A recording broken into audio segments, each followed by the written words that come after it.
दोस्तों कहते हैं कि हर कहानी की एक शुरुआत होती है।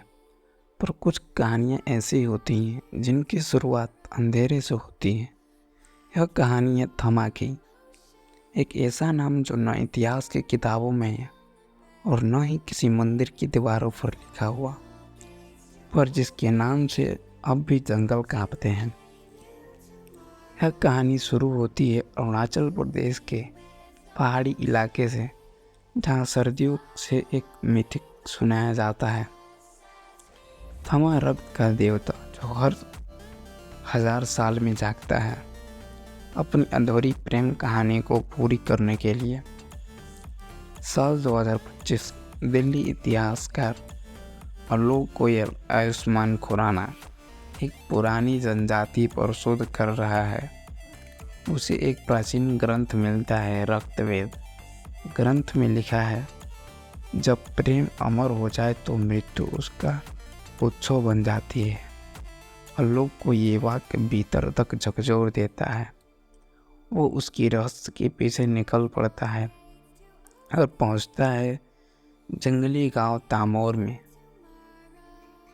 पहली ही रात जंगल में उसे कुछ अजीब महसूस होता है, पेड़ों की छाया जैसे हिल रही हो और हवा में कोई किसी स्त्री की फुसफुसाहट।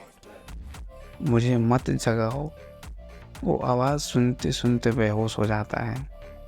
जब आँख खुलती है तो सामने खड़ी होती है तड़का रश्मिका मंदाना, एक रश्मि औरत सफ़ेद वस्त्रों में पर आंखें लाल होती हैं।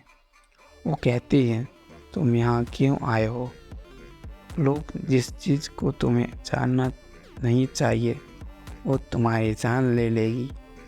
लोग डरता नहीं, वो मुस्कुरा कर कहता है, मैं इतिहासकार खोजने नहीं आया, मैं सत्य जानने आया हूँ। और यहीं से शुरू होता है एक ऐसा सफ़र जो इतिहास और वह दोनों को मिला देता है। आलोक उस गांव में रहने लगता है। वो देखता है कि रात में पूरा गांव घरों में बंद हो जाता है, कोई बाहर नहीं निकलता है। एक बुजुर्ग उसे बताता है, हर पूर्णिमा की रात थमा का साया लौटता है। अगर कोई बाहर गया तो उसकी आत्मा लौट कर नहीं आती। आलोक को इन सब बातों पर यकीन नहीं होता। वो खुद बाहर जाता है और देखता है एक लाल धुंध फैल रही है। तभी तड़का प्रकट होती है। वो उसे बचाती है और दोनों एक पुरानी गुफा में छिपते हैं। आलोक पूछता है, तुम कौन हो? वो कहती है, मैं वो हूँ जो मर नहीं सकी। धीरे धीरे दोनों के बीच एक अनकहा रिश्ता बनने लगता है। तड़का आलोक को वो कहानी सुनाते हैं जो सदियों पहले जब वो थमा की रानी थी। वो बताती है, थमा सिर्फ राजा नहीं था, मृत्यु का देवता था। उसने मुझे अमर बना दिया और अपने प्यार की कीमत मेरी आत्मा से चुकवाई। आंसू रोकती है और कहती है, हर 1000 साल बाद वो लौटता है मुझे लेने, और हर बार किसी और इंसान के रूप में जन्म लेती हूँ ताकि उससे दूर रह सकूं। आलोक समझ नहीं पाता है कि वो औरत उसके सामने है, वो इंसान है या कुछ और। पर प्यार सवाल नहीं कर, वो उसे अपनाता है। एक रात आलोक को सपना आता है, वो खुद को खून के झील में खड़ा देखता है जहाँ कोई आवाज़ पुकार रही है, अमरता पाओगे तो प्रेम खो दोगे। अगले दिन गांव में हड़कंप मच जाता है। कई लोग रहस्यमय तरीके से मारे जाते हैं। उनके शरीर पर 3 पंजों के निशान होते हैं। आलोक सब देखता है और कहता है, ये सब इंसान नहीं कर सकता। गांव वाले कहते हैं, थमा लौट आया है। आलोक को शक होता है कि यह सब तड़का से जुड़ा है।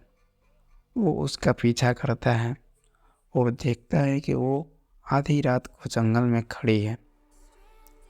उसकी आंखें फिर लाल हो चुकी हैं। वो किसी अदृश्य शक्ति से बात कर रही है। मैंने कहा था मुझे छोड़ दो, और तभी एक आवाज़ आती है, तू मेरी थी, है और रहेगी। कोई इंसान तुझे मुझसे नहीं छीन सकता। वो था यक्षसान नवाजुद्दीन सिद्दीकी। थमा का वास्तविक रूप एक ऐसा प्राणी जो रक्त से जीवित रहता है और प्रेम को मृत्यु समझता है।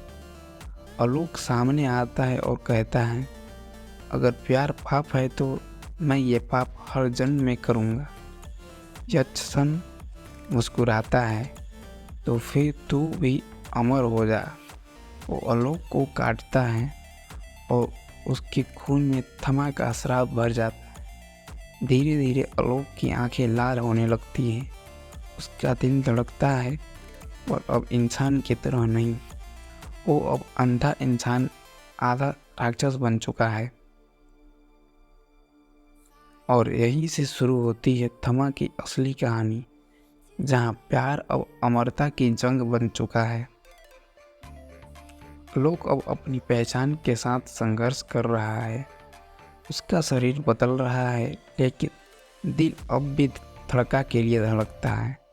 वो समझता है कि अगर उसे श्राप तोड़ना है तो उसे खुद थमा को मारना होगा, और थमा को मारने का मतलब है धड़का की आत्मा को भी खत्म कर देना, क्योंकि दोनों का अस्तित्व एक दूसरे से बंधा है। रात फिर आती है। लाल चांदनी के नीचे थमा और आलोक आमने सामने खड़े हैं। थमा कहता है, मैं अमर हूँ। आलोक जवाब देता है, पर मैं इंसान हूँ, और इंसान की मौत को अर्थ देता है। दोनों के बीच भयानक युद्ध होता है। बिजली, तूफान, खून और धरती कांप उठती है। आखिर में धड़का आगे बढ़ती है। वो थमा को गले लगाती है और कहती है, अब हमें मुक्त कर दे। वो अपनी शक्ति आलोक को दे देती है और खुद राख में बदल जाती है। आलोक एक चीख के साथ थमा का अंत कर देता है। थमा के मरने के बाद सारा जंगल शांत हो जाता है। लाल धुंध मिट जाती है। सुबह होती है। आलोक अकेला बैठा है। उसकी हथेलियों पर धड़का की राख झिलमिला रही है। वो कहता है, तू गई नहीं, तू अब मेरे भीतर है। वो अपनी आंखें बंद करता है और उसकी आंखों से एक लाल आंसू गिरता है। फिल्म खत्म होती है और स्क्रीन पर एक पुष्पहार सुनाई देती है। अंधेरा लौटेगा और स्क्रीन पर आता है, थमा विल रिटर्न। थमा सिर्फ एक राक्षस नहीं था, वो अमर प्रेम का प्रतीक था।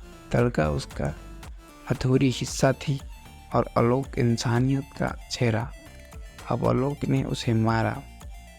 वो सिर्फ बुराई नहीं मिटा रहा था, प्यार को मुक्त कर रहा था। फिल्म का असली संदेश सही है, जो प्रेम अमर हो जाए वो दर्द बन जाता है। इसलिए सच्चा प्यार वही है जो खत्म हो सके। दोस्तों, ये थी थमा की कहानी, एक ऐसी कथा जहाँ प्यार ने मौत को भी झुका दिया। अगर आपको ये वीडियो पसंद नहीं हो तो लाइक करें, कमेंट करें, कमेंट में थमा लिखें, और ऐसे सिनेमैटिक एक्सप्लेन वीडियो के लिए चैनल को सब्सक्राइब करें।